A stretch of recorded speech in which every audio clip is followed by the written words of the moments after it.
Bonjour à tous, je m'appelle Frédéric Aubrin, je suis enseignant-chercheur en communication et marketing digital au sein du BBA INSEC à Lyon.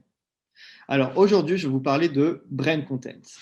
La capacité des marques à créer et à proposer des contenus beaucoup plus élaborés qu'un simple message publicitaire classique a accru ces dernières années au point qu'on serait entré dans la troisième dimension de la communication de marque qui est l'édition. En effet, rappelez-vous, dans son premier stade, l'identification, l'objectif de la marque est d'être identifiée, qu'on la distingue de ses concurrents par l'intermédiaire de la création d'un nom, d'un logo ou d'un positionnement fort. Et puis, dans son second stade, la valorisation, l'objectif de la marque est alors d'être valorisée, considérée, appréciée pour devenir alors une love brand. Et on utilise dans ce cas-là le levier de la pub, de la promotion et de la fidélisation. Aujourd'hui, avec l'abaissement des coûts de production, la multiplication des canaux digitaux et bien sûr l'évolution des comportements consommateurs, la marque entamerait une nouvelle phase communicationnelle qui est donc l'édition.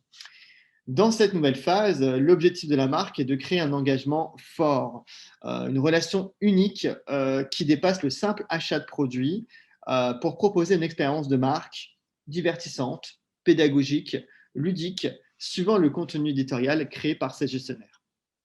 Le brand content désigne alors tout contenu éditorial de marque, tel que des magazines de marque, des jeux vidéo de marque, des tutos pédagogiques de marque ou autres.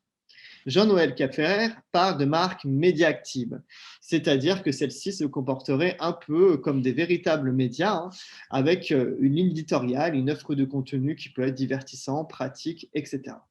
À titre d'exemple, on peut citer les web-séries de marque. Vous savez, ces formats courts diffusés sur le web et qui sont avec une immersion dans un récit partagé entre le réel et le fictionnel. L'essor du contenu de marque implique forcément des changements dans la manière de travailler. En effet, la création d'un spot publicitaire répond à des procédures bien standardisées et reproductibles, alors qu'au contraire, concevoir et diffuser du contenu répond plutôt à une opération qui relève d'un prototype avec des dispositifs chaque fois inédits en fonction du genre et du support investi. Lorsqu'on appréhende la communication de marque, l'enjeu n'est plus seulement de dire dans la phase de l'édition, mais bien de créer, d'apporter un bénéfice direct à qui l'on s'adresse, à savoir informer, divertir, aider, apprendre des choses.